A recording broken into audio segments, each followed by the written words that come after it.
स्वागत है दोस्तों आप सभी का आज के इस लाइव सेशन में। आज का ये लाइव सेशन 1 घंटे का आपका होने वाला है, जिसमें हम क्लास 11th हिस्ट्री यानी कि इतिहास का जो आपका टर्म 2 का एग्जाम होगा उसी के अकॉर्डिंग चैप्टर वाइज जो आपके लॉन्ग क्वेश्चन आंसर हैं, उन सभी को जो आपके इंपॉर्टेंट क्वेश्चन आंसर हैं लॉन्ग, उन सभी को हम डिस्कस करने वाले हैं। देखो एक चीज आपको कंप्लीट कर देता हूँ कि हिंदी मीडियम में मैं क्वेश्चन को आपको अच्छे से समझा दूंगा, और इंग्लिश मीडियम के जो बच्चे हैं उनके लिए मैं सेंटेंस फॉर्मेशन जो है वो आपको अच्छे से दिखा दूंगा। जैसे कि मान लीजिए आपका क्वेश्चन नंबर फर्स्ट है ये वाला, ठीक है। तो क्वेश्चन नंबर फर्स्ट को मैं देखो हिंदी में आपको इस तरीके से पढ़ के समझाऊंगा, और इंग्लिश में उसी के ठीक नीचे इस तरीके से लिखा हुआ। अब मान लीजिए मैं यहाँ पे पढ़ता हूँ कि ईसाई धर्म के अंतर्गत वाद विवाद का वर्णन कीजिए। तो जो इंग्लिश मीडियम के बच्चे होंगे वो आसानी से यहाँ पे पढ़ सकते हैं कि describe the debate under Christianity. तो इस तरीके से आपको सारी चीजें समझ में आने वाली है, ठीक है। तो वीडियो को पूरा देखिएगा, एंड तक देखिएगा, आपको सारी चीजें अच्छे से समझ में आएंगी। और दूसरी बात कि लाइव में जो है वो आप अपने डाउट्स वगैरह जो होते हैं उसे आसानी से पूछ सकते हैं। मैं छोटे मोटे जो डाउट्स है वो आपको क्लियर कर दूंगा। साथ ही साथ किसी का अगर कोई डाउट रह जाता है तो आप जो है वो वीडियो को उतना ही थोड़ा सा रिप्ले कर लीजिए, 10 सेकंड 20 सेकंड या 30 सेकंड जितना आपको समझ में नहीं आया है उतना रिप्ले कर लीजिए, आपको सारी चीजें अच्छे से समझ में आ जाएगी। तो चलिए शुरुआत करते हैं आज की इस लाइव सीरीज की, ठीक है। तो शुरुआत करते हैं सीरीज की। सबसे पहला क्वेश्चन देखो हमारा क्या है कि ईसाई धर्म जो था इसके अंतर्गत वाद विवाद का वर्णन कीजिए, या फिर अलग तरीके से पूछा जा सकता है कि ईसाई धर्म के अंतर्गत वाद विवाद क्यों हुआ और इसके क्या परिणाम हुए।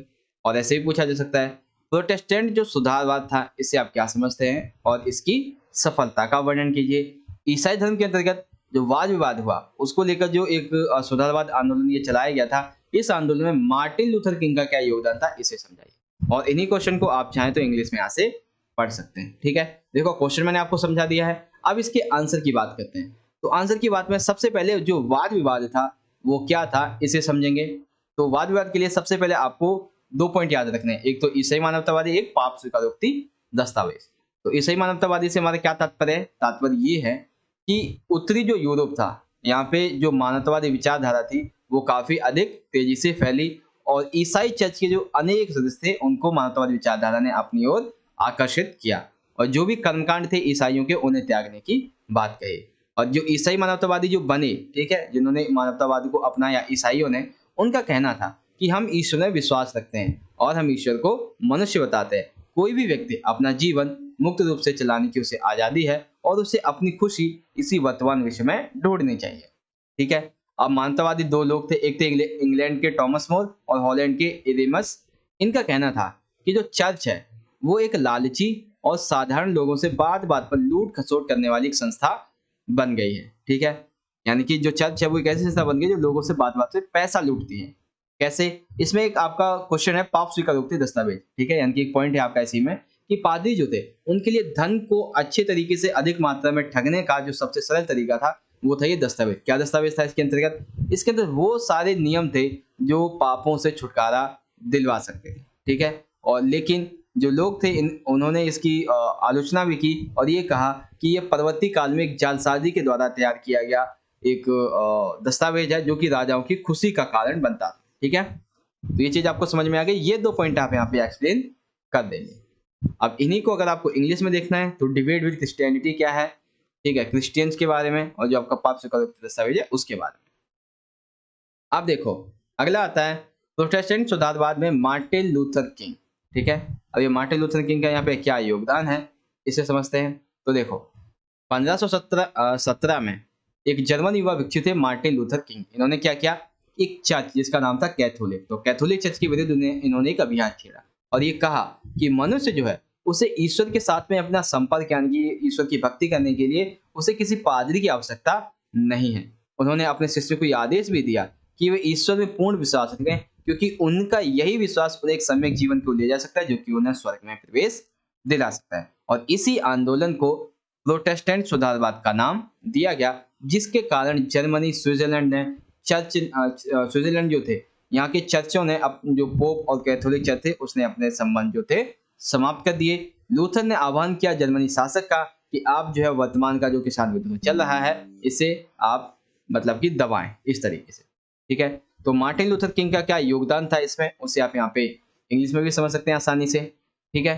हिंदी में आपको समझा दिया, इंग्लिश में सेंटेंस फॉर्मेशन आप देख सकते हैं, ये समझ में आ गया। उसके बाद देखो इसकी सफलता क्या हुई, तो सफलता में सबसे पहला तो कि यूरोप के अनेक क्षेत्रों की तरह ही फ्रांस में भी कैथोलिक चर्च ने प्रोटेस्टेंट लोगों को अपनी पसंद के अनुसार उपासना करने की छूट दे दी। यानी कि यूरोप में भी कैथोलिक चर्च ने क्या किया, जो लोग थे उनको अपने अनुसार साधना करने की छूट दे दी। जर्मनी स्विट्जरलैंड के चर्च ने पोप और कैथोलिक चर्च से अपने संबंध समाप्त कर लिए। इंग्लैंड के शासक ने पोप से अपने संबंध तोड़ लिए और इंग्लैंड मतलब इसके बाद में जब पोप नहीं रहे तो सिंपल सी बात है, राजा और रानी इंग्लैंड की जो चर्च हुआ करते थे उसके प्रमुख बन गए। साथ ही साथ कैथोलिक चर्च ने स्पेन, इटली, यहाँ पे पादरियों ने सादा जीवन और निर्धनों की सेवा पर जोर दिया।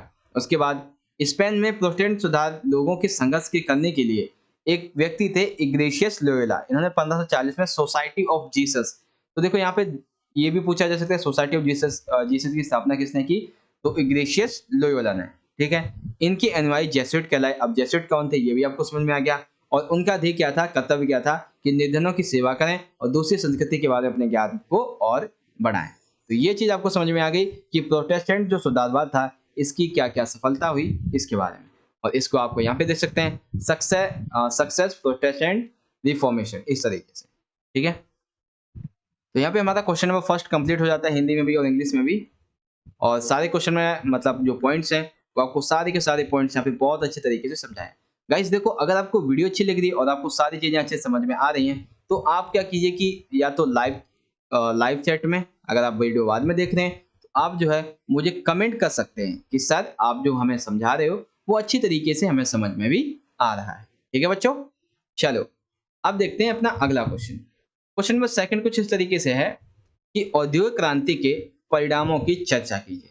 ठीक है, ऐसे पूछा जा सकता है कि औद्योगिक क्रांति के सकारात्मक नकारात्मक परिणामों की चर्चा कीजिए, या फिर ऐसे पूछा जा सकता है इस कथन से आप कहां तक सहमत हैं कि औद्योगिक क्रांति एक मिश्रित वरदान साबित हुई थी। ठीक है, तो एक ही क्वेश्चन को अलग अलग तरीके से यहाँ पे पूछा जा सकता है। अब इसके आंसर देख सकते हैं यहाँ पे, मतलब जो क्वेश्चन इंग्लिश में वो देख सकते हैं। अब जब आंसर लिखेंगे तो आप एक जो छोटी सी भूमिका है वो लिख देंगे कि आखिर औद्योगिक क्रांति होती क्या है। तो ब्रिटेन में 1780 से 1850 के दशक में उद्योग और अर्थव्यवस्था का जो रूपांतरण हुआ है उसे हम औद्योगिक क्रांति कहते हैं। ठीक है, समझ गए। अब देखो यहाँ पे बात करते हैं इसके सकारात्मक परिणाम की, औद्योगिक क्रांति के जो सकारात्मक परिणाम थे इसके बारे में। देखो सकारात्मक परिणाम यानी कि जो विकास के लिए काफी लाभदायक हुए हो। ठीक है, इसको मैं थोड़ा सा बड़ा कर देता हूँ एक बार, तो देखते हैं क्या क्या हुए। सबसे पहला कि औद्योगिक क्रांति की वजह से नई नई मशीनों का आविष्कार हुआ, जिसकी वजह से मशीनों के प्रयोग होने से मानव जो था उसे बड़े बड़े और भारी भारी कामों से छुटकारा मिलने लगा, क्योंकि एक मशीन 10 लोगों का काम और 1 घंटे में कर देती थी, इसलिए मशीनों की आने से ये फायदा हुआ। साथ ही साथ औद्योगिक क्रांति से यातायात और संचार के नए नए साधनों का आविष्कार होने लगा, जैसे कि भाप का इंजन हो गया और जो रेलवे वगैरह थी, और नहरों का आविष्कार होने लगा। साथ ही साथ यानी कि खोज होने लगी। उद्योग में कच्चे माल की मांग बढ़ने की वजह से कृषि क्षेत्र में एक बहुत ही बड़ा क्रांतिकारी सुधार आया, जिसकी वजह से खाद्यान्न उत्पादन में वृद्धि होने लगी। परिवहन के नए नए साधन जैसे कि नहरें, रेलवे के आविष्कार, इससे क्या हुआ, समय भी बचा, दूरी पर मनुष्य ने एक विजय हासिल कर ली इस तरीके से। ठीक है, साथ ही साथ औद्योगिक क्रांति के फलस्वरूप मनुष्य की जरूरत का जो सामान था, मनोरंजन की जो वस्तुएं थी वो सस्ती मिलने लगी और अच्छी गुणवत्ता वाली मिलने लगी। यहाँ पर एक बैंकिंग प्रणाली का विकास हुआ। जो लोग गांव से आते थे अपना व्यवसाय करने के लिए, तो ये बैंक हुआ करती थी, ये क्या करती थी, उन्हें ऋण दिया करती थी। ठीक है, तो ये है औद्योगिक क्रांति के सकारात्मक परिणाम। बहुत अच्छे तरीके से समझ में आया होगा। इंग्लिश में देखना चाहें तो देख लीजिए, positive effects of industrial revolution, option first, second, third, fourth, fifth and six. तो इन सभी को आप इस तरीके से समझ सकते हैं। ठीक है, अब बात करते हैं औद्योगिक क्रांति के नकारात्मक परिणाम की। तो नकारात्मक जो सकारात्मक है उसी का नकारात्मक कर दो, सीधा सिंपल सा हो जाएगा। देखो कैसे। सबसे पहला पॉइंट क्या है कि छोटे छोटे जो घरेलू उद्योग थे, कुटीर उद्योग थे, वो समाप्त हो गए, क्योंकि एक मशीन 10 लोगों का काम बराबर और अच्छा किया करती थी। गांव में कृषि होती थी लेकिन उससे गुजारा करना मुश्किल था, इसलिए ग्रामीण लोग जो थे वो रोजगार की तलाश में शहरों में आने लगे थे, और शहरों में अतिरिक्त जैसे जनसंख्या बढ़ती रही वैसे ही वैसे यहाँ पे स्वास्थ्य, शिक्षा, पेयजल और आवास की बहुत सारी समस्याएं यहाँ पर उत्पन्न होने लगी। उद्योगों में स्त्रियों व बच्चों का शोषण होता था, जैसे कि उनसे जबरदस्ती काम करवाया जाता था। उस स्थिति में काम करवाते थे जिसमें वे काम करने लायक नहीं है। इसकी वजह से उन पर उनके स्वास्थ्य पर दुष्प्रभाव पड़ता था और कई बार उनकी मौतें भी हो जाती थी। औद्योगिक क्रांति के परिणाम स्वरूप समाज जो था वो दो वर्गों में विभक्त हो गया। एक तो वो बुजुर्ग यानी कि मध्यम वर्ग जो उद्योगपति हुआ था, और एक दूसरा जो नगरों और देहाती इलाकों में मजदूर हुआ करते थे यानी कि सर्वहारा वर्ग। ठीक है, तो औद्योगिक क्रांति के नकारात्मक परिणाम क्या है ये आपको समझ में आ गया हिंदी में। और जो इंग्लिश मीडियम के छात्र हैं उनको मैं यहाँ पे दिखा देता हूँ, ये है आपके इंग्लिश में negative effects of industrial revolution, इस तरीके से। ठीक है, सारी चीजें समझ में आ रही होंगी आप सभी को। तो यहाँ पे क्वेश्चन नंबर सेकंड हमारा कंप्लीट हो गया औद्योगिक क्रांति के परिणामों के बारे में, सकारात्मक इन इंग्लिश, नकारात्मक इन इंग्लिश। अब देखते हैं question number third. Third question है आपका, यहाँ पे देख सकते हैं, ऑस्ट्रेलिया के जो मूल निवासी थे इनकी चर्चा कीजिए।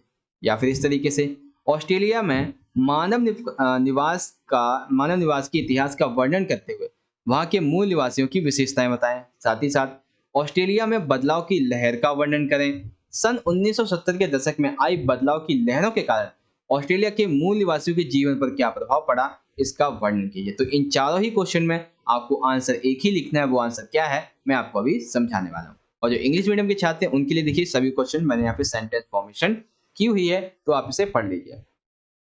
तो सबसे पहले बात करेंगे हम यहाँ पे ऑस्ट्रेलिया के जो निवासी थे इनके इतिहास के बारे में। ठीक है, तो इतिहास क्या था, जो जिन आदि मानव को हम एवारिजिनीज, ठीक है, क्या नाम है, एवारिजिनीज कहते थे, वो तकरीबन कहाँ से आए थे ऑस्ट्रेलिया में सबसे पहले, तकरीबन 40,000 वर्ष पहले ऑस्ट्रेलिया में आने लगे थे। ठीक है, और जो कि कहाँ से आए थे, न्यू गिनी से। 18वीं सदी तक लगभग 350 से 750 समुदाय यहाँ पे रहा करते थे और हर समुदाय की अपनी भाषा होती थी। और वर्तमान में अगर हम ऑस्ट्रेलिया की बात करें तो यहाँ पे 200 भाषाएं जो है वो बोली जाती थी। ठीक है, उसके बाद ऑस्ट्रेलिया में 1911 में कैनबरा को राजधानी बनाया गया। खेतों में काम करने वाले जो लोग थे वो खुद को दास प्रथा से ग्रस्त मानते थे, जिसके बाद अप्रवासी चीनियों ने सस्ता श्रम उपलब्ध कराया, लेकिन गोरों ने उनके आने पर प्रतिबंध लगा दिया। आर्थिक स्थिति कैसी थी, तो भेड़ों के विशाल फार्म और खाने, उसके पश्चात मंदिर बनाने हेतु अंगूर के बाग और गेहूं की खेती एक लंबी अवधि में काफी परिश्रम से विकसित हो पाती थी। तो इस तरीके से ये भी आप समझ गए होंगे। ठीक है, यानी कि बेसिक से आपको क्या याद रखना है, आदि मानव थे वो कहाँ से आए थे, जिन्हें हम एवराजिनीज कहते हैं, जो कि ऑस्ट्रेलिया के पास में एक भूसेतु है न्यू गिनी, यहाँ से आए थे। कुल समुदाय कितने थे, कितनी भाषाएं बोली जाती थी, ऑस्ट्रेलिया को राजधानी कब बनाएगा, 1911 में। ठीक है, खेतों में काम करने वाले लोग जो थे वो दास से अपने आप को दास मानते थे, और इसी की वजह से जो गोरे लोग थे उन्होंने क्या किया, चीनी लोग, क्योंकि चीनी लोग जो थे वो काफी सस्ते श्रम में काम करते थे, तो चीनियों के आने पर प्रतिबंध लगा दिया। आर्थिक स्थिति काफी कमजोर थी, लेकिन धीरे धीरे करके उन्होंने विकसित करना शुरू कर दिया। इस तरीके से आप इसका आंसर लिखेंगे। और इंग्लिश में देखना चाहें तो native to Australia the history of human habitation in Australia is also special. तो इस तरीके से आप ये सारे पॉइंट्स यहाँ पे क्लियर कर देंगे। ठीक है, चलो अब देखते हैं अगला। अब यहाँ पे देखो, एक चीज तो हमने यहाँ पे ये देख ली थी, कौन सी चीज भाई, एक चीज हमने ये देख ली थी यहाँ पे निवासियों के इतिहास के बारे में। अब इसी इतिहास के बारे में आगे आप और लिखेंगे कि 1770 में ब्रिटिश जो लोग थे वो सबसे पहले यहाँ पे पहुंचे। उसके बाद यूरोपीय लोग यहाँ पे आए, और यूरोपीय लोग जो थे वो मूल बाशिंदों के लिए एक खतरे की तरह उमड़े, लेकिन मूल बाशिंदों ने इन्हें खतरे की तरह नहीं देखा, क्योंकि वो इस बात का अनुमान नहीं लगा पाए कि यूरोपीय जो लोग थे इनके कारण 19वीं और 20वीं शताब्दी के आसपास कीटाणुओं के असर की वजह से लोग जो थे वो अपनी जमीनों को खोते जा रहे थे। आबादकार के साथ में जो लड़ाइयाँ हुई थी उसमें 90% जो मूल निवासी थे, मूल बाशिंदे थे, उन्हें अपनी जान गंवानी पड़ी, और किसकी वजह से हुआ था, यूरोपीय लोगों की वजह से। तो यूरोपीय लोग जब ऑस्ट्रेलिया आए तो ऑस्ट्रेलिया के जो मूल निवासी थे उन्हें ये पता नहीं चला कि हमारे लिए खतरनाक साबित हो सकते हैं। ब्रिटिशों ने स्वतंत्र होने तक अमेरिकी उपनिवेशों में कैदियों को अमानवीय व्यवहार किया, और उनके साथ मतलब ये जो चीज़ थी वो ऑस्ट्रेलिया के साथ में भी उन्होंने की। यानी कि जो यूरोपीय लोग आए थे और जो ब्रिटिश थे, इन्होंने क्या किया, सिंपल सा, कि जिस तरीके से उन्होंने जो अमेरिकी उपनिवेश थे उनमें लोगों के साथ, कैदियों के साथ में अमानवीय व्यवहार करते थे, वैसा ही व्यवहार इन्होंने ऑस्ट्रेलिया के साथ में करना शुरू कर दिया था, इस तरीके से। अब इसी को आप यहाँ पे चाहे तो इंग्लिश में समझ सकते हैं। तो देखो यहाँ पे दो चीज नहीं, एक चीज समझ में आ गई होगी कि इतिहास क्या रहा है। ठीक है, हिंदी में भी, इंग्लिश में भी। अब देखो इतिहास हो गया, अब इसमें एक बदलाव की लहर आई थी। अब इस बदलाव की लहर को हम कैसे समझेंगे, उसे समझो। तो ऑस्ट्रेलिया के जो मूल निवासी थे, उनको एक नए रूप में समझने की लोगों की चाहत जगने लगी। मूल निवासियों को उनकी अपनी जमीन जो थी उसके साथ में आदर से देखा जाने लगा। मूल निवासियों को विशिष्ट संस्कृतियों वाले समुदाय के रूप में देखा जाने लगा। मूल निवासियों को अपना इतिहास लिखना शुरू कर दिया उन्होंने। उनकी संस्कृति का अध्ययन करने के लिए एक विश्वविद्यालय विभाग खोला गया। संग्रहालय में उनकी कलाकृतियों को जगह दी गई। मूल निवासियों की धरोहर जैसे कि कथाएं, कपड़ा साजी, चित्रकारी, हस्तशिल्प, इन सभी को सहारा गया। साथ ही साथ मूल निवासियों की संस्कृति का आदर किया गया। प्रकृति, जलवायु, इनकी समझने की जो पद्धति थी उसको पहचान कर लोगों के सामने उन्हें लाया जाने लगा। तो इस तरीके से ऑस्ट्रेलिया के जो एक बदलाव की लहर आई थी 1970 में, उसको आप यहाँ पे अच्छे से समझ गए होंगे। ठीक है, 1970 है ना? हाँ, 1970 है। तो ये हो गया। अब इसी को इंग्लिश में समझना है, तो देख सकते हैं इंग्लिश में है wave of change in Australia. तो वो किस तरीके की वेव थी, वो सारे पॉइंट्स आप यहाँ पे देख सकते हैं लिखे हुए हैं। ठीक है, तो ये चीज आपको यहाँ पे अच्छे से समझ में आ गई होगी। चलिए, ये यहाँ पे हमारा क्वेश्चन नंबर 3 कंप्लीट हो जाता है, ये वाला। अब देखते हैं क्वेश्चन नंबर 4। 4 यहाँ पे है, मेजी पुनर्स्थापना से आप क्या समझते हैं तथा मेजियों के द्वारा किए गए परिवर्तनों का वर्णन कीजिए। तो सबसे पहले मेजी पुनर्स्थापना होती क्या है? ठीक है, तो 1867 से 68 के दौरान मेजी वंश का उदय हुआ। क्यों उदय हुआ? क्योंकि देश में बहुत ज्यादा एक विद्रोह, असंतोष फैला हुआ था और यही असंतोष इसका कारण बना इसकी स्थापना का। इन्होंने क्या किया, एडो को राजधानी बना दिया और साथ ही साथ उसका नया नामकरण किया टोक्यो, जिसका मतलब था पूर्वी राजधानी। सरकार ने फुकोकू केहो, यानी कि मेजी सरकार ने फुकोकू केहो का मतलब होता है समृद्ध देश और मजबूत सेना, इस नारे के साथ में एक नई नीति का ऐलान कर दिया, जिसके लिए जनता के बीच राष्ट्र की भावना का निर्माण करने और प्रजा की नागरिक को श्रेणी में बदलने की उन्हें एक जरूरत महसूस हुई, तो उन्होंने इस ओर कदम उठाने शुरू कर दिए। तो ये तो समझ में आ गया कि जब इनकी स्थापना हुई तो इन्होंने राजधानी किसे बनाया, कौन सी नीति अपनाई, इस तरीके से। ठीक है, ये चीज आपको समझ में आ गई अच्छे से। अब देखते हैं अगला पॉइंट। अगले से पहले आप इस क्वेश्चन को इंग्लिश में देख लीजिए कि what do you understand by images restoration and describe the changes made by the images. तो सबसे पहले मेजिस रिस्टोर यानी कि मेजियों की स्थापना कैसे हुई वो आप लिख देंगे। अब देखो मेजियों के द्वारा बहुत सारे कदम उठाए गए, जैसे कि एक तो राष्ट्र के एकीकरण के लिए कौन कौन से कदम उठाए गए, यानी कि जो नेशनल यूनिफिकेशन था उसके लिए, और मेजी सरकार के द्वारा अर्थव्यवस्था जो थी उसका आधुनिकीकरण कैसे किया गया था। ठीक है, उसके आधुनिकीकरण के पर्यावरण पे क्या प्रभाव पड़े थे, साथ ही साथ जो विद्यालय शिक्षा थी इसमें क्या क्या बदलाव किए इसने, और मेजी सरकार के द्वारा सम्राट व्यवस्था कैसी थी। तो इन सभी क्वेश्चन को हम अच्छे से क्लियर करने वाले हैं। तो सबसे पहले इन्होंने क्या किया, राष्ट्र का एकीकरण। राष्ट्र के एकीकरण के क्या क्या किया उन्होंने, मेजी सरकार ने जितने भी पुराने गांव थे और जो क्षेत्रीय सीमाएं थी उनको बदलकर एक नया प्रशासनिक ढांचा तैयार कर दिया। इन्होंने एक आधुनिक सैन्य बल भी तैयार किया था, जो कि 20 साल से अधिक उम्र के जो नौजवान थे उनके लिए कुछ अरसे तक ये अनिवार्य कर दिया कि भाई आप जो है उन्हें कम से कम कुछ समय तक आपको सेना में काम करना पड़ेगा। इन्होंने एक नई कानून व्यवस्था बनाई जो कि राजनीतिक गुटों को, मतलब एक ऐसी कानूनी व्यवस्था जो राजनीतिक गुटों के गठन को देख सके, उनकी बैठकें बुला सके, उन पर नियंत्रण रख सके और साथ ही साथ उन पर सेंसरशिप भी लगा सके। ठीक है, सेना और नौकरशाही, इनका सीधा का सीधा जो निर्देश था वो सम्राट के द्वारा, सम्राट के निर्देशन में रखा गया। यानी कि संविधान बनने के बावजूद भी सेना और नौकरशाही संविधान से बाहर रहने वाले थे। ठीक है, तो मेजी सरकार के द्वारा राष्ट्र के एकीकरण के लिए ये कुछ बातें की गई। क्या क्या, यानी कि देखो ऐसे समझ लो सिंपल सा कि इन्होंने पुराने गांव और क्षेत्रीय सीमा को बदल के एक नया प्रशासनिक ढांचा तैयार किया, एक आधुनिक सैन्य बल तैयार कर दिया, एक नई कानूनी व्यवस्था बनाई और सेना और नौकरशाही को संविधान से बाहर कर दिया, इस तरीके से। इसी को आपको इंग्लिश में समझना है तो देख सकते हैं सारे पॉइंट्स हैं कि step taken by the Meiji's government for the unification of the nation. सारे पॉइंट्स यहाँ पे लिखे हुए हैं। अब समझिए दूसरा पॉइंट, मेजी सरकार के द्वारा अर्थव्यवस्था का आधुनिकीकरण कैसे किया गया।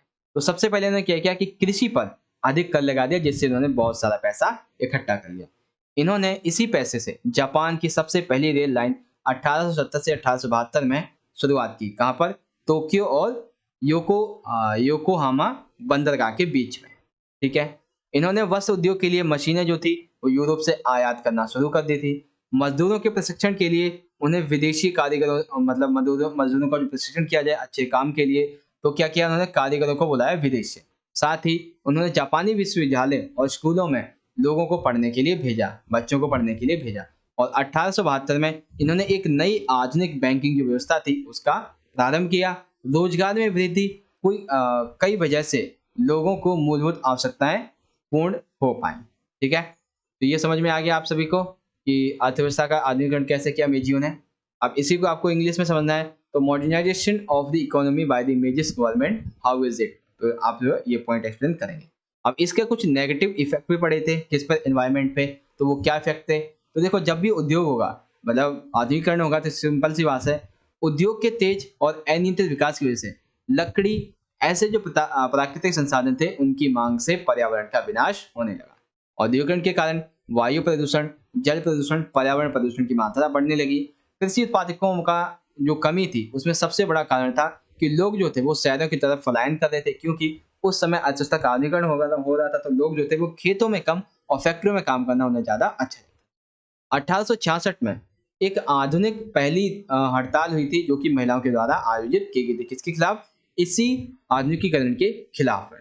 संसद के पहले निम्न सदन के सदस्य, जिसका नाम था तनाको सोजो, इन्होंने 1897 में औद्योगिक प्रदूषण के खिलाफ एक आंदोलन छेड़ा और उसमें लगभग 800 गांववासी सम्मिलित हुए थे। और इनकी इस कार्रवाई को देखते हुए सरकार ने मजबूरन जो टैक्स वगैरह लगाए हुए थे उन्हें हटाना पड़ा। तो ये चीज आपको समझ में आ गई कि मेरी सरकार के द्वारा अर्थव्यवस्था का आधुनिकीकरण कैसे किया गया और इससे पर्यावरण पे क्या प्रभाव पड़े थे। The impacts of the environment from the modernization of the economy by the Meiji's government. तो इन तरीके से आप इसका आंसर लिख देंगे। अब आता है अगला कि 1870 से 1870 के दशक में मेजी सरकार के द्वारा स्कूली और विद्यालय जो शिक्षा थी उसमें क्या बदलाव किया गया। तो सबसे पहले इन्होंने कहा चाहे लड़का हो चाहे लड़की हो, दोनों के लिए स्कूल जाना अनिवार्य कर दिया। पढ़ाई की फीस बहुत ही कम कर दी। इन्होंने आधुनिक जो विचार थे उन पर जोर दिया। साथ ही साथ राज्य के प्रति निष्ठा हो, जापान का इतिहास, इन सभी चीजों को पढ़ाने के लिए नए नए शिक्षक जो थे उनको नियुक्त किया जाने लगा। किताबों के चयन और शिक्षकों के प्रशिक्षण पर नियंत्रण लगाया जाने लगा। माता पिता के प्रति आदर, राष्ट्र के प्रति वफादारी और एक अच्छे नागरिक बनने की प्रेरणा उन्हें स्कूल में दी जाए, ऐसा मेजियो के द्वारा एक प्रबंध किया गया था। ठीक है, इसी को आप इंग्लिश समझ लीजिए। तो following are the changes made in the education and school system by the Meiji government in 1970s। तो इस तरीके से आप इसका आंसर लिख देंगे।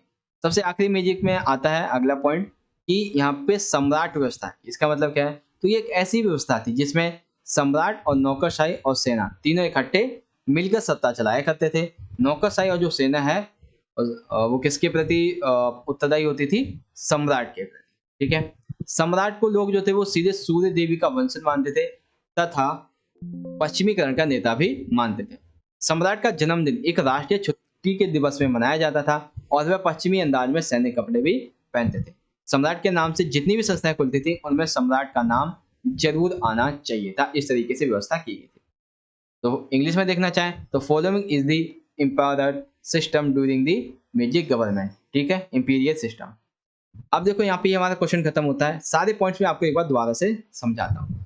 तो देखो मेजी पुनर्स्थापना कैसे हुई, उसके बाद राष्ट्र के एकीकरण के लिए नया प्रशासनिक ढांचा इन्होंने तैयार किया। सैन्य बल, कानूनी व्यवस्था, नौकरशाही को और सेना को इससे संविधान से बाहर रखा। इंग्लिश में देख सकते हैं।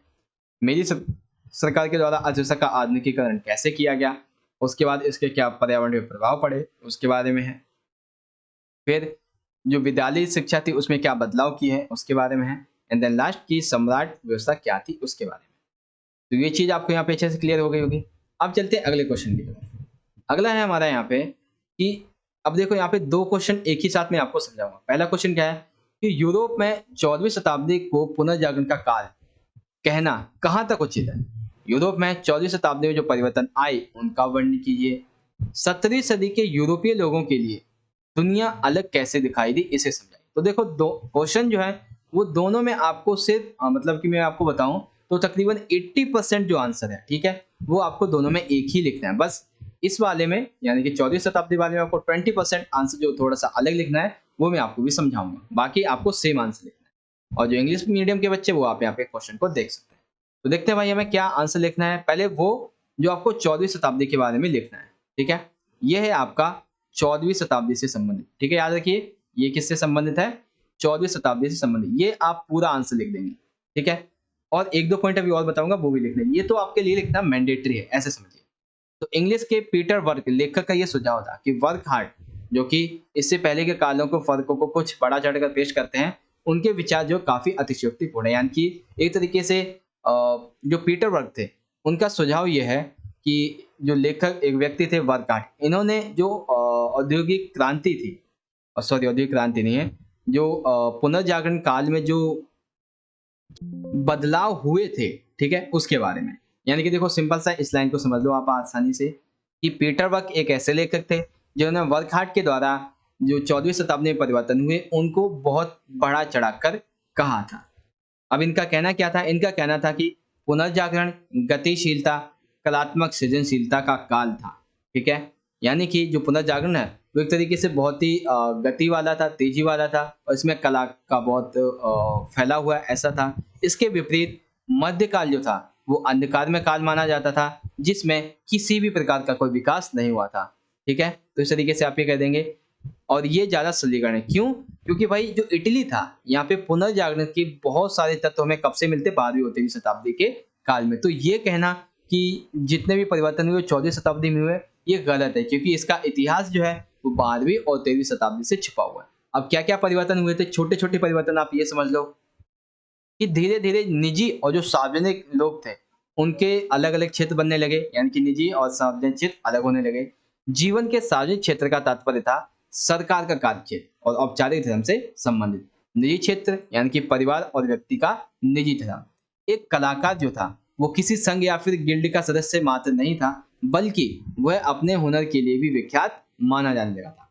भाषा के आधार पे यूरोप के विभिन्न क्षेत्रों ने अपनी पहचान बनानी शुरू कर दी थी। ठीक है, हालांकि पहले आशा ये शंका थी, यानी कि पहले जो थे वो ये नहीं मानते थे कि हम जो है अपनी पहचान जो है वो अपने क्षेत्रों की भाषा के आधार पे बना पाएंगे, लेकिन बाद में ऐसा होने लगा था। तो देखो ये क्या है, ये वो आपके 5-6 पॉइंट हैं जो आपको 14वीं शताब्दी के बारे में लिखने हैं इस तरीके से। अब इन्हीं पॉइंट को आप इंग्लिश में देखना चाहें तो सभी पॉइंट्स यहाँ पे इंग्लिश में इजीली तरीके से आप देख सकते हैं। ठीक है, अब देखो ये पॉइंट तो हो गए आपके 14वीं शताब्दी से संबंधित। अब वो पॉइंट जो आपको दोनों में ही सेम लिखने हैं, कौन कौन से लिखेंगे मैं आपको बता दूंगा, सेम कौन सा है अलग कौन सा है। तो सबसे पहला यहाँ पे लिखेंगे हम 14वीं शताब्दी में सबसे पहला आएगा रोमन संस्कृति के बारे में, साथ ही साथ मुद्रण जो क्रांति की शुरुआत हुई थी इसके बारे में, और नौ संचालन के बारे में, साथ ही साथ इस्लाम के विस्तार के बारे में लिखेंगे। तो ये जो पॉइंट है वो आप 14वीं शताब्दी में, और बाकी सब 17वीं शताब्दी के बारे में लिखेंगे। ठीक है, देखो सबसे पहला रोमन संस्कृति।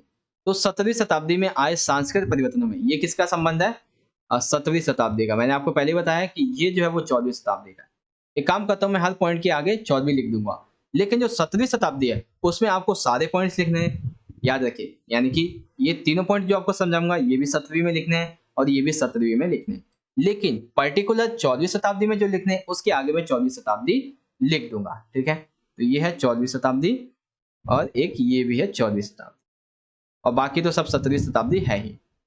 तो क्या होगा कि रोमन संस्कृति जो थी उसका एक तरीके से कह सकते हैं बहुत ही अधिक मात्रा में एक तरीके से कह सकते हैं कि पुनरुद्धार होने लगा था। ठीक है, यानी कि जो लोग थे वो अब इस संस्कृति से काफी वाकिफ होने लगे थे इस तरीके से।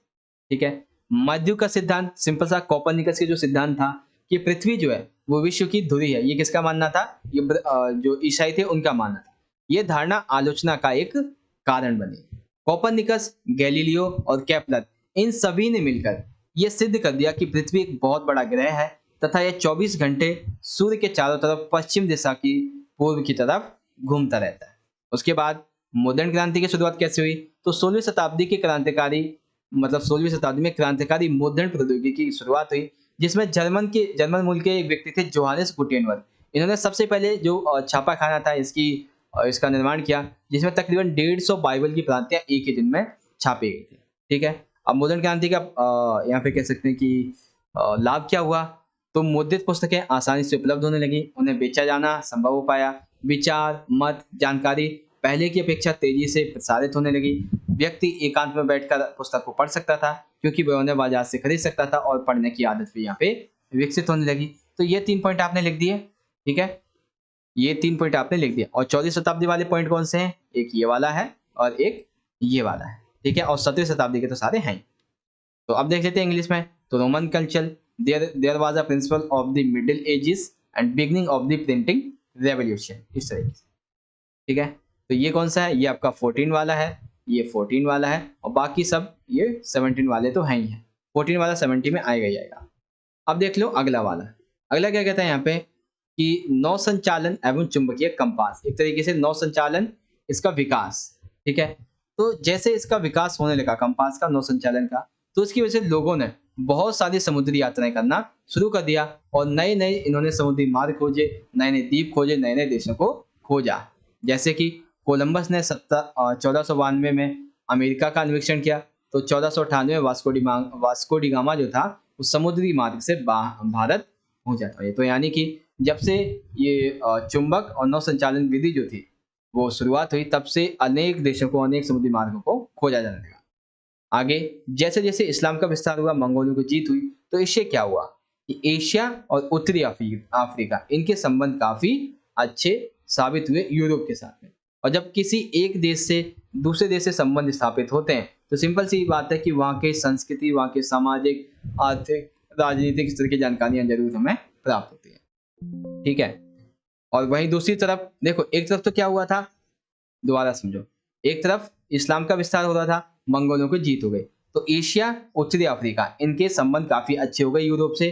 और जब संबंध अच्छे हुए तो इन लोगों ने वहाँ की संस्कृति, सामाजिक, आर्थिक, राजनीतिक स्तर पर कई जानकारियां प्राप्त की। और ऐसा नहीं कि ये एशिया और उत्तरी अफ्रीका के लोग थे, बल्कि यूरोप वासियों ने भी ऐसा किया। इन्होंने यूनानी, रोमन, ईरानी, मध्य एशिया, अरब, चीन, इन सभी से ज्ञान प्राप्त किया। इतिहासकार जो थे इनके पास ज्यादा साक्ष्य नहीं थे, तो इन्होंने इस साक्ष्य की वजह से इन सभी कार्यों का जो केंद्र था वो किसे माना था? यूरोप को। और इसी के साथ मानव ने अपने ज्ञान को बहुत अधिक विकसित कर लिया, ये बताया। और एक व्यक्ति थे वेसेलियस, इन्होंने शल्य चिकित्सा के आधार पर मानव शरीर जो था इसकी एक संबंध में बहुत ही छोटी जानकारी, मतलब बहुत ही छोटी नहीं, बहुत बड़ी, कि शरीर के अंदर की अगर हम बात करें तो बहुत बड़ी जानकारी होती है, तो वो हमें प्रदान की थी। इसी को आपको अगर इंग्लिश में देखना है तो इंग्लिश में आप सभी के सभी पॉइंट्स यहाँ पे एक्सप्लेन इजीली करेंगे, ठीक है? समझ में आ गया आप सभी को ये वाले क्वेश्चन? दोबारा देख लीजिए, ये अब आपका क्वेश्चन है, ये आपका आंसर है इस तरीके से, ठीक है? तो यहाँ पे आपका ये खत्म हो जाता है। अब देखते हैं अगला क्वेश्चन। तो ये क्वेश्चन है आपका चैप्टर नंबर 9 से है कि ब्रिटेन में नहरें और रेलवे इसके आविष्कार का वर्णन कीजिए। साथ ही साथ ब्रिटेन में नहरों और रेलवे के आविष्कार के ब्रिटेन को कई जादू यानी एक नए जादुई पद पर अग्रसर कर दिया, कैसे किया, ठीक है? इंग्लिश से सभी क्वेश्चन आप यहाँ पे देख सकते हैं। बात करते हैं इसके आंसर के। तो आंसर में सबसे पहले ब्रिटेन में जो नहरें थी इनका किस तरीके से विकास हुआ। तो सबसे पहले नहरों का उपयोग, प्रारंभ में जो नहरें हुआ करती थी वो कोयले को शहरों तक ले जाने के लिए बनाई जाती थी। क्यों? क्योंकि उद्योगों में, शहरों में बिजली के लिए, शहरों में रोशनी के लिए, शहरों में किसी भी काम के लिए, मशीनों को चलाने के लिए जो, और घरों को गर्म करने के लिए, उसमें रोशनी करने के लिए कोयले की मांग अधिक होती थी, ठीक है? नहरों जो थी वो आमतौर पर बड़े बड़े जमींदारों के द्वारा और जो लोग हुआ करते थे बगान मालिक, उनके द्वारा अपनी खाने, अपने जंगल, अपने उद्योग, इनका मूल्य बढ़ाने के लिए, यानी एक तरीके से उनका व्यापार को बढ़ाने के लिए ये बनवाई जाती थी। तो उपयोग किस लिए होता था? यहाँ पे सिंपल से समझ गए, ऊर्जा, शहरों में घरों को गर्म करने के लिए और रोशनी के लिए, ठीक है? एक नहर थी यहाँ पे, वर्सली कैनाल। तो इंग्लैंड में सबसे पहली नहर वर्सली कैनाल बनाई गई थी, किसके द्वारा? जेम्स ब्रेंडली के द्वारा, ठीक है? जेम्स ब्रेंडली के द्वारा। इनका उपयोग इसलिए किया जाता था, इस नहर का उपयोग इसलिए किया गया था ताकि वर्सले का एक जो कोयला भंडार है, उन कोयला भंडार को शहरों तक ले जाया जाए। और जब से इस नहर का निर्माण हुआ तभी से जो कोयला था उसकी कीमत जहाँ पे 10 रुपए थी वहां पे उसकी कीमत घट के 5 रुपए रह गई, क्योंकि इस नहर के जरिए कोयला शहरों तक अधिक मात्रा में, अधिक तेजी से पहुंचाया जाने लगा था। 2 पॉइंट और लिखेंगे। नहरोन्माद 1788 से 1896, सॉरी 1796 की 8 साल, इस 8 वर्ष की अवधि को नहरोन्माद के नाम से जाना जाता है। क्यों जाना जाता है? इसका मतलब यह है कि इस 8 अवधि के दौरान तकरीबन 46 नहरों के निर्माण की जो परियोजना थी वो हाथ में ली गई थी, जिनकी लंबाई कितनी होनी थी, 4000 मील। ठीक है। अब देखो नहरों के उपयोग में समस्या भी अभी आती थी। कब? नहरों के कुछ हिस्सों में कभी कभी जलपोतों की भीड़ के कारण परिवहन की रफ्तार धीमी पड़ जाती थी। कभी पाला पड़ गया, कभी बाढ़ आ गई, कभी सूखा पड़ गया, तो इस टाइम हम जो नहरें थी उनका उपयोग नहीं कर सकते थे। तो ये भी चीज आपको समझ में आ गई अच्छे तरीके से। ठीक है। तो ब्रिटेन में नहरों का विकास कुछ इस तरीके से हुआ था। अब इन्हीं सभी को आपको इंग्लिश में समझना है, तो इंग्लिश में यहाँ पे देख सकते हैं कि सबसे पहले यूजेस क्या थे, वॉशली कैनाल क्या थे, नहर निर्माण क्या थे, and problems in the use of canals, इस तरीके से। अब बात करेंगे रेलवे के बारे में। तो रेलवे के बारे में सबसे पहले तो रेलवे जो था, जैसे ही रेलवे का आविष्कार हुआ, रेलवे का आविष्कार मतलब ये नहीं कि रेलवे का, सिंपल सा भाप का इंजन और रेलवे दोनों एक हैं, दोनों का एक ही मतलब एक ही सिक्के के दो पहलू। तो रेलवे के आविष्कार के साथ ही औद्योगिकरण ने संपूर्ण प्रक्रिया जो थी उसने एक दूसरे चरण में प्रवेश कर लिया। देखो अब जो रेलगाड़ियां थी वो एक ऐसा नया साधन बन गई थी जो कि हमेशा वर्ष भर उपलब्ध रहती थी, काफी सस्ती भी होती थी और काफी तेज होती थी, जिसकी वजह से माल और यात्री को अधिक मात्रा में एक जगह से दूसरी जगह पर ढो सकती थी। फुफकारने वाला दानव, ये क्या था? तो 1801 में रिचर्ड रेवतिक ने एक इंजन का निर्माण किया था जिसे फुफकारने वाला दानव कहते थे। ये ट्रक क्या करता था? ट्रक है, इंजन है, हाँ ये इंजन है। जो फुफकारने वाला दानव था, ये इंजन क्या करता था? ट्रकों को, यानी कि जो छोटे छोटे ट्रक हुआ करते थे, उसे कार्निवाल में वहां तक ले जाता था जहां पे रिचर्ड काम किया करता था। एक तरीके से ये काम करता था एक जो ट्रकों को वहां से दूसरी जगह पहुंचाने में। ठीक है, इंजन। फिर रेल मार्ग की बात करेंगे तो सर्वप्रथम 1825 में स्टॉकटन और डार्लिंगटन, इन दो शहरों के बीच में 9 मील लंबा रेल मार्ग 24 किलोमीटर प्रति घंटे यानी कि 15 मील प्रति घंटे की रफ्तार से 2 घंटे के द्वारा तय किया जाता था। ठीक है। उसके बाद 1830 में ब्रिटेन का रेल पथ कुल मिलाकर तकरीबन 6000 मील लंबा हो गया। रेलोन्माद, तो इसमें देखो रेलोन्माद का मतलब क्या है कि 1833 से 37 यानी कि 4 वर्ष के दौरान छोटे छोटे रेलोन्माद 14 मील लंबी रेल लाइन बनाई गई, और 1844 से यानी कि इन 3 साल के बीच का जो बड़े बड़े रेल यानी कि 9500 मीटर लंबी रेल लाइन जो बिछानी थी वो यहाँ पे मंजूरी दी गई इस तरीके से। ठीक है। देखो दोबारा इस क्वेश्चन को समझो, अच्छे समझ लेना, मैं आपको दोबारा समझा देता हूँ। जैसे ही रेलवे का आविष्कार हुआ, औद्योगिकरण की पूरी प्रक्रिया दूसरे चरण में पहुंच गई। रेलवे जो थी, इसके रेलवे एक ऐसा परिवहन था जो वर्ष भर उपलब्ध रहता था, सस्ता होता था, तेज होता था, अधिक माल को अधिक यात्री को आसानी से ढो सकता था। रिचर्ड ट्रेवटिक के द्वारा एक फुफकारने वाले दानव का इंजन जो था उसका निर्माण किया गया। रेल मार्ग बहुत ही एक तरीके से कह सकते हैं बहुत ही लंबा रेल मार्ग बनाया गया था 1825 में स्टॉकटन और डार्लिंगटन में। रेल मार्ग क्या थे? छोटे रेल मार्ग, यानी कि जब छोटी रेलें बनाई जाए, छोटी रेल बिछाई जाए जो कि 1400 मील थी, और बड़े रेल मार्ग जब बड़ी रेलों का विकास किया जाए जैसे कि 9500 मील लंबा। तो ये आपको समझ में आ गया ब्रिटेन में रेलवे का विकास। और इसी तरीके से इंग्लिश में आप इसे समझ सकते हैं, development of railways in Britain. ठीक है। तो अब इस क्वेश्चन को आप इंग्लिश में मतलब हिंदी इंग्लिश में दोबारा से देख लीजिए। सबसे पहले ब्रिटेन में नहरों का विकास कैसे हुआ, तो इसका उपयोग वसनी कैनाल, नहर निर्माण और नहरों के उपयोग में समस्या। उसके बाद development of canals in Britain, use वसनी कैनाल, नहर निर्माण, problems in the use of canals. उसके बाद ब्रिटेन में रेलवे का विकास किस तरीके से हुआ and the development of the railways in Britain. तो इस तरीके से आपका ये कंप्लीट हो गया यहाँ पे क्वेश्चन। तो अब चलते हैं आगे, क्वेश्चन नंबर देखते हैं अगला। संयुक्त राज्य अमेरिका के मूल बाशिंदों को उनकी जमीन से बेदखल क्यों कर दिया गया, उसके लिए कौन कौन से कौन कौन से तरीके अपनाए गए थे। तो ये क्वेश्चन बच्चों मैंने आपको पिछली वीडियो में भी समझाया था, तो फिर भी आपको समझा देता हूँ ताकि फिर से अगर आपकी कोई कंफ्यूजन हो तो अच्छे से दूर हो जाएगी। तो देखो, मूल बाशिंदों को जमीन से बेदखल करना, सबसे पहले तो ब्रिटेन और फ्रांस, यहाँ से कुछ लोग ऐसे आए जो कि ब्रिटेन और फ्रांस में छोटे बेटे हुआ करते थे, जिसकी वजह से पिता की संपत्ति पर उन्हें उत्तराधिकारी का अधिकार नहीं मिला था। तो वही अधिकार यानी कि मालिक बनने का जो सपना था वो अमेरिका में लेकर आए थे। ठीक है। तो ब्रिटेन और फ्रांस से लोग मालिक बनने के लिए अमेरिका में आए थे।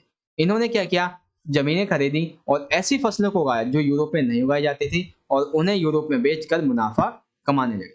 इन्होंने एक चीज देखी, जो मूल बाशिंदे हैं वो अपनी जमीन का सही से उपयोग नहीं कर पा रहे हैं। इनका मानना था मूल बाशिंदे आलसी हैं, वे सिर्फ और सिर्फ अपने खाने के लिए उगाते हैं, व्यापार के लिए नहीं उगाते हैं। और ये जो है वो ना तो ढंग के कपड़े पहनते हैं, यानी कि यूरोपीय कपड़े नहीं पहनते हैं, ना तो ये अंग्रेजी सीखते हैं, यानी कि एक तरीके से ये जो लोग हैं वो सिर्फ और सिर्फ मर खपने लायक है इस तरीके से। तो मूल बाशिंदों को बेदखल करना, इनकी शुरुआत कुछ यहाँ से शुरू हो जाती है। ठीक है, इसी को इंग्लिश में समझ लीजिए, evict the natives from the land. तो जो स्टार्टिंग थी वो यहाँ से हो जाती है। अब स्टार्टिंग तो हो गई, अब तरीके क्या क्या अपनाए गए वो तरीके यहाँ पे देख लो। तो बेदखल करने का सबसे पहला तरीका क्या था? सबसे पहले तो संयुक्त राज्य अमेरिका जो था उसने क्या किया कि अपनी बस्तियों का विस्तार करना शुरू किया। ठीक है, पहला पॉइंट, यानी कि अमेरिका जो था इसने अपनी बस्तियों को, अपने क्षेत्र को बढ़ाने के लिए काम शुरू कर दिया। ये जो थे अमेरिकी लोग, ये मतलब कौन से अमेरिकी लोग? जो ब्रिटेन और फ्रांस से आए थे उनकी बात हो रही है। इन्होंने क्या किया कि बिक्री के समझौते यानी जमीन खरीदने के समझौते पर दस्तखत कराने के बावजूद इनके जो मूल्यवासी थे उनको वहां से हटाने के लिए बाध्य किया था। अगर जमीनें खरीदते थे तो पैसे उन्हें कम देते थे, ठीक है, पैसे कभी कभी नहीं भी देते थे, और साथ ही साथ धोखे से उनसे ज्यादा जमीन भी ले लिया करते थे। इन्होंने कई बार लोगों को स्थायी तौर पे थोड़ी सी जमीन दे भी दी, लेकिन जैसे उन्हें पता चला वहां पे कोई खनिज जैसे कि शीशा, सोना या तेल ऐसा खनिज पाया गया है, तो वहां पे उन्हें जमीन दोबारा से उन्हें खाली करनी पड़ती थी। और यदि कोई ऐसा नहीं करता था तो ये लोग उन मूल निवासियों के कैद खाने में बंद कर दिया करते थे, जिसे रिजर्वेशन कहा जाता था। एक चिरोकी कबीला था जिसे अमेरिकी लोगों ने खदेड़ने के लिए, उन्हें वहां से हटाने के लिए अमेरिकी फौज का उपयोग उसे करना पड़ा था। तो बेदखल करने के क्या तरीके थे, ये चीज आपको बहुत अच्छे तरीके से यहाँ पे क्लियर हो गई होगी। इसी चीज को आप इंग्लिश में समझ लीजिए, वे टू इविक्ट यानी कि बेदखल करने के तरीके, हटाने के तरीके, इस तरीके से। तो समझ में आ गया आप सभी को यहाँ पे क्वेश्चन नंबर ये वाला। तो अगला देख लेते हैं अपना क्वेश्चन नंबर। देखो, अगला क्वेश्चन बेसिकली हमारा ब्रिटेन से संबंधित। ये प्रश्न बहुत इंपॉर्टेंट है और ये भी अलग अलग तरीके से पूछा जा सकता है। देखो, सबसे पहले पूछेगा कि ब्रिटेन जो था इसमें स्त्रियों के भिन्न भिन्न वर्गों के जीवन पर औद्योगिक क्रांति के प्रभाव का वर्णन करें, यानी कि स्त्रियां जो थी उनके बारे में, जो अमीर और गरीब महिलाएं थी इनके बारे में आपको समझाना है, और बच्चों के बारे में। अगला क्वेश्चन पूछा जा सकता है, औद्योगिक क्रांति के परिणाम स्वरूप औरतों और बच्चों के जीवन पर क्या प्रभाव पड़ा। अगला पूछा जा सकता है, औद्योगिक कारखानों में काम करने वाली स्त्रियों, बच्चों, मतलब जो औद्योगिक कारखाना था वो काम करने वाली स्त्रियों बच्चों पर काफी निर्भर था। इससे औद्योगिकरण के प्रारंभिक काल की एक घिनौनी तस्वीर सामने आती है। तो ये जो घिनौनी तस्वीर का जो कथन है वो आपको समझाना है। ठीक है, यानी कि एक ही क्वेश्चन को इस तरीके से पूछा जा सकता है, और जो इंग्लिश मीडियम के छात्र हैं वो यहाँ पे आप इसे पढ़ सकते हैं। इसलिए देखो, मैंने हर क्वेश्चन को एक ही साइड लगा रखा है ताकि मैं क्वेश्चन ऊपर बताऊं, आप नीचे उसका आंसर समझ लेंगे। ठीक है, अब चलते हैं इसके आंसर की तरफ। तो आंसर लिखेंगे सबसे पहले तो औद्योगिक क्रांति होती क्या है, इसको लिख देंगे। तो 1780 1850 के दशक में उद्योग अर्थव्यवस्था का रूपांतरण, औद्योगिक क्रांति, सिंपल सा।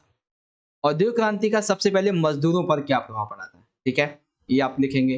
हालांकि क्वेश्चन के अंदर आपको आया नहीं है, ठीक है, आपको लिखना नहीं है, लेकिन आपको पता होना चाहिए कि क्या इसके प्रभाव पड़े थे, और ये आप सभी को ही पता था, मतलब पता होगा ही कि मालिक और मजदूर वर्ग का उदय हुआ, और इनके जो तरीके थे काम करने के वो काफी निम्नतम थे, इसलिए लोगों की मृत्यु होती थी। अधिकतम मृत्यु जल और वायु के प्रदूषण की वजह से होती थी। तो बस आप इतना लिख दो, मार्क्स मिल जाएंगे आपको सिंपल से मजदूरों के बारे में। आपको देखो, ये जो डाटा है इस डाटा को आपको याद रखने की जरूरत नहीं, ठीक है, अगर याद रखना चाहे तो रख सकते हैं, लेकिन जरूरत नहीं है, याद रखिए। ठीक है, तो सिंपल सा आगे देख लेते हैं हम यहाँ पे महिलाओं के बारे में। तो औद्योगिक क्रांति, बच्चे और महिलाएं। तो देखो, सबसे पहले तो ये जो बच्चे और महिलाएं थे, सबसे पहले शैशव अवस्था में ही बच्चों की मौत हो जाती थी। गरीब मजदूर, खास करके जो गरीब मजदूरों के बच्चे होते थे, इनकी दुर्दशा होती थी। किसकी वजह से? पर्यावरण के क्षयों की वजह से, जल प्रदूषण से, हैजा की वजह से, और कई सारी ऐसी बीमारियां जो औद्योगिकरण की देन थी, इसकी वजह से गरीब मजदूर बच्चों की मौतें हो जाती थी। बच्चों के बाल मशीनों में फंस जाते थे, हाथ कुचल जाते थे, और कई बार वो मौत के मुंह में भी चले जाते थे। कोयला खानों में रास्ता काफी टेढ़ा मेढ़ा होता था, जिसके कारण बच्चों को वहां पे भेजा जाता था, और अगर दुर्घटना हो जाए तो बच्चे, सिंपल सी बात है, उनकी मृत्यु हो जाती थी। गंदी बस्तियों में इन्हें रहना पड़ता था, कम मजदूरी में अधिक घंटे इन्हें काम भी करना पड़ता था, भोजन की इनमें कमी थी, द्वेष था, गरीबी फैली हुई थी, इसकी वजह से परिवार में तनाव उत्पन्न रहता था। पुरुषों की अपेक्षा हमेशा महिलाओं को अधिक मजदूरी दी जाती थी। महिलाओं को काम हमेशा निम्नतर परिस्थितियों में, यानी कि ऐसी परिस्थितियां जिसमें वो काम नहीं कर सकते थे, ऐसी परिस्थितियों में भी काम करना पड़ता था। बात करें उच्च वर्ग की महिलाओं की, तो उनका जीवन बहुत ही अधिक सुविधापूर्ण संपन्न था और आनंददायक जीवन था। महिलाओं को जो अमीर वर्ग की महिलाएँ थीं, उन्हें वित्तीय स्वतंत्रता मिली थी, साथ ही साथ उन्हें आत्मसम्मान भी मिल रहा था। तो समाज में 2 महिलाएँ थीं, यानी 2 वर्ग की महिलाएँ, अमीर और गरीब। तो सबसे पहले ये पॉइंट किसके लिए हो गए? बच्चों के लिए, और बाकी के ये पॉइंट्स हो गए आपके महिलाओं के लिए। इस तरीके से आप ये अच्छे से समझ सकते हैं। उसके बाद the industrial revolution impacts on children and women. तो इस तरीके से आप इसका आंसर लिख देंगे। तो सबसे पहले तो आप क्वेश्चन देख लीजिए यहाँ पे क्या है, और उसके बाद औद्योगिक क्रांति बच्चे और महिलाओं पर क्या-क्या इसके प्रभाव पड़े। अब देखते हैं अगला क्वेश्चन। तो अगले क्वेश्चन देखते हैं भाई क्या पूछा गया है। चीन और जापान के द्वारा अपनाई गई आधुनिकीकरण के 2 पथों का विश्लेषण कीजिए। तो वो 2 पथ कौन-कौन से थे? तो सबसे पहले जापान के बारे में। तो जापान के बारे में सबसे पहले आएगा राजनीतिक व्यवस्था। जापान जो था, इस पर क्योतो में रहने वाले सम्राट का शासन हुआ करता था, लेकिन 12वीं सदी आते-आते असली सत्ता शोगुनों के हाथ में आ गई, जो कि सैद्धांतिक रूप से राजा के नाम पर शासन किया करते थे। दूसरा पॉइंट क्या लिखेंगे? मेजियों की पुनर्स्थापना। 1868 से 1868 के दौरान मेजी वंश का उदय हुआ और देश में विद्यमान विभिन्न प्रकार का असंतोष मेजियों की पुनर्स्थापना का कारण बना, क्योंकि मतलब और मेजी जो थे, इन्होंने क्या किया था, अभी हमने देखा था, स्कूली शिक्षा जो थी इसे और अच्छा बनाया, साथ ही साथ जो अर्थव्यवस्था थी उसे और अच्छा बनाया। इस तरीके से आप ये पॉइंट लिख देंगे मेजियों के बारे में। फिर क्या हुआ, ये जापान के बारे में ये 2 पॉइंट हो गए। अब इन्हीं 2 पॉइंट को पहले आप इंग्लिश में समझ लीजिए, ठीक है? Analyse the 2 paths of modernization adopted by China and Japan. तो सबसे पहले पॉलिटिकल सिस्टम जापान का और डिस्टॉर्शन ऑफ मेजी।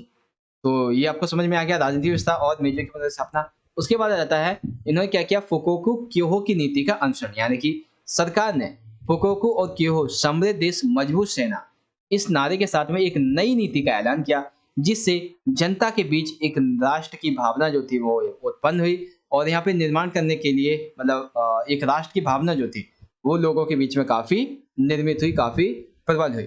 शिक्षा प्रणाली का विकास, लड़के और लड़कियों के लिए स्कूल जाना इन्होंने अनिवार्य कर दिया, साथ ही साथ जो पढ़ाई की फीस थी वो बहुत कम कर दी, और आधुनिक विचारों पर इन्होंने जोर दिया, और राज्य के प्रति निष्ठा, जापान का इतिहास, इन सभी पर इन्होंने बल देना शुरू कर दिया।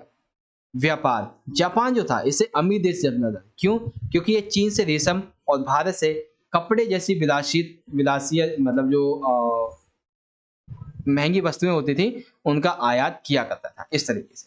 ठीक है, तो ये चीज आपको समझ में आ गई जापान के बारे में। पॉलिटिकल सिस्टम, मेजी की पुनर्स्थापना, होकोगु क्योहो नीति, शिक्षा प्रणाली और व्यापार, इस तरीके से आप देख लेंगे। ठीक है, इंग्लिश में देखना चाहते हो ये सारे पॉइंट यहाँ पे लिखे हुए। अब देखो यहाँ पे आता है चाइना। तो चाइना में सबसे पहले आप देखेंगे चीनी क्रांति के बारे में। तो 1911 की क्रांति के फलस्वरूप देखो सबसे पहले चीनी क्रांति क्या थी। तो चीनी क्रांति ये थी कि चीन जो था इसने फ्रांस के जो गुण थे उसका अनुकरण किया, और राजतंत्र को खत्म करने के लिए इसने 1911 में एक क्रांति की, जिसे चीनी क्रांति कहते हैं। तो चीन की 1911 की क्रांति जब हुई तो उसके परिणाम स्वरूप चीन के अंतिम राजवंश चिंग राजवंश इसकी समाप्ति हो गई, और चीन एक गणतंत्र बन गया, जो कि एक बहुत बड़ी घटना थी। उसी के बाद चाइनीज जो रिवॉल्यूशन था उसे आप समझ लीजिए यहाँ पे। फिर आता है अगला पॉइंट कि इसमें आप क्या-क्या लिखेंगे। तो सबसे पहले लिखेंगे सन यत सेन के 3 सिद्धांत। कौन-कौन से सिद्धांत थे? सबसे पहला है राष्ट्रवाद, यानी कि इन्होंने क्या कहा कि मानचू वंश जो कि विदेशी राजवंश है उसे हम खत्म करेंगे। एक नया गणतांत्रिक सरकार की स्थापना करेंगे। एक ऐसा पूंजी नियमन, एक ऐसे लोगों को हम जो है वो आगे लेके आएँगे जो समाजवाद को बढ़ावा देंगे। ठीक है? तो यानी कि बेसिकली अगर हम बात करें आपकी इस नीति के बारे में, ठीक है? जापान की और चाइना की नीति के बारे में। जापान के बारे में तो आप समझ गए हैं। चाइना की नीति के बारे में पहले चाइनीज जो क्रांति है इसको समझा देंगे।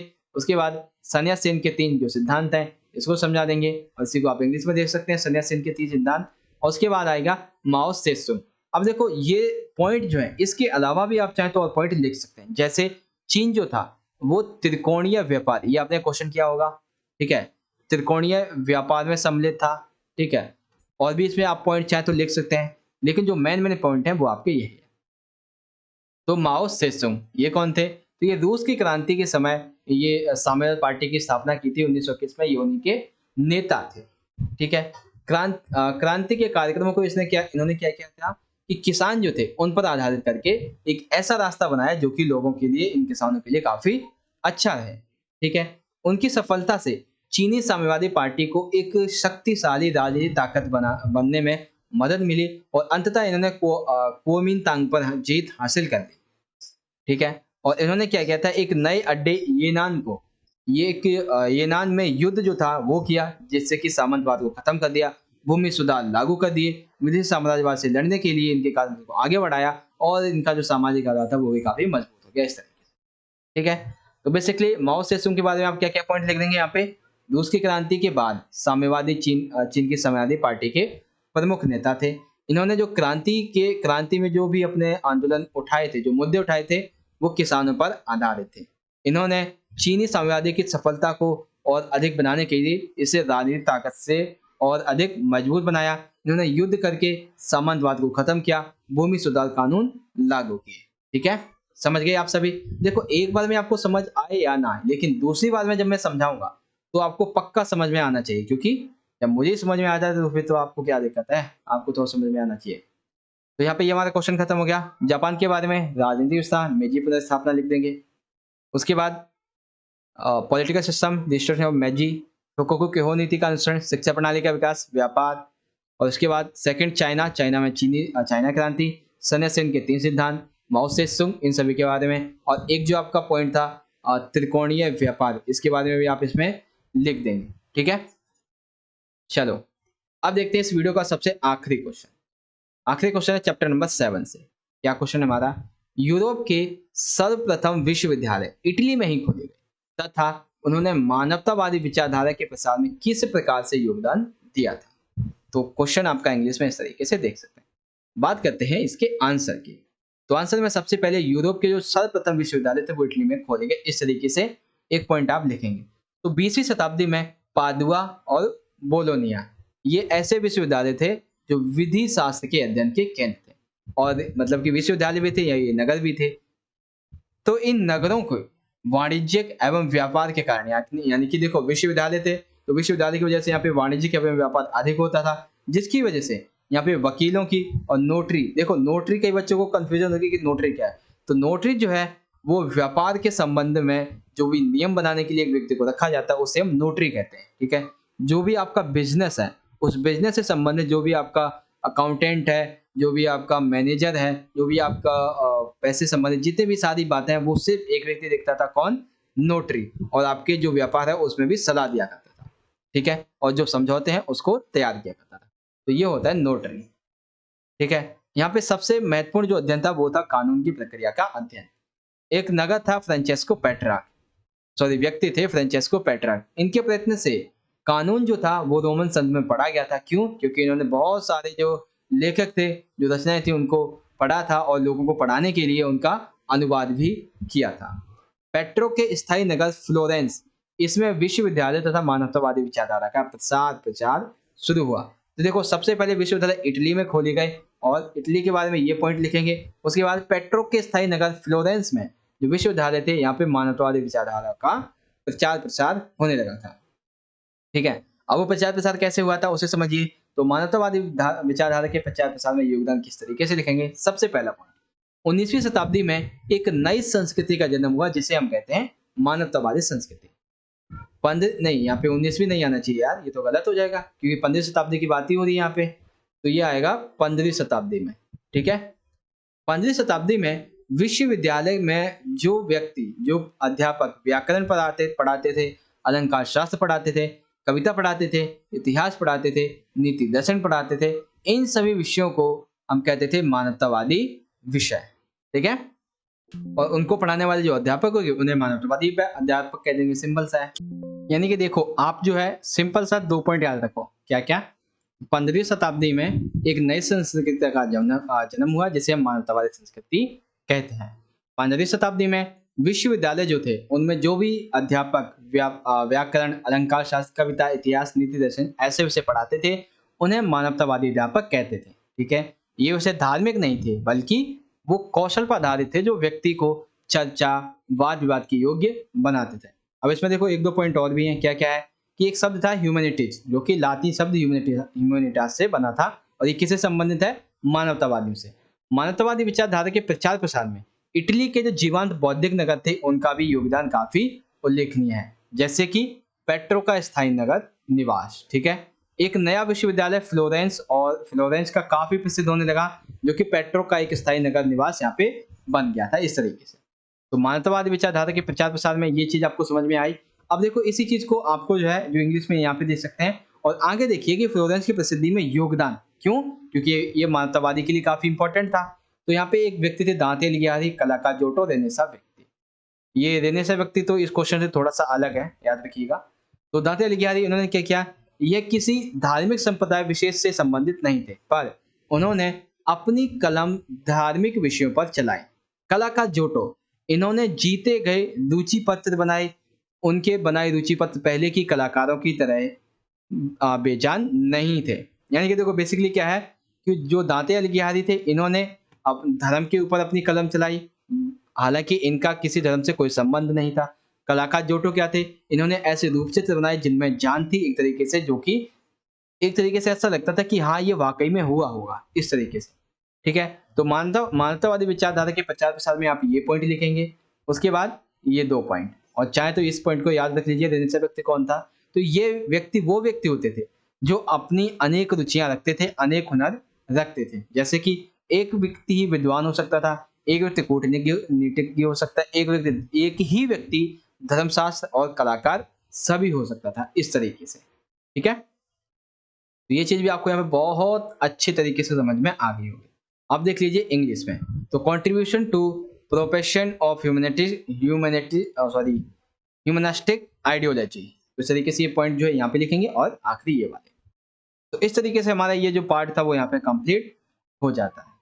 तो चलते हम शुरुआत से दिखा देता हूँ आपके 1-2 क्वेश्चन आंसर, जो कि आपको यहाँ पे अच्छे से समझ में आ जाए। ठीक है,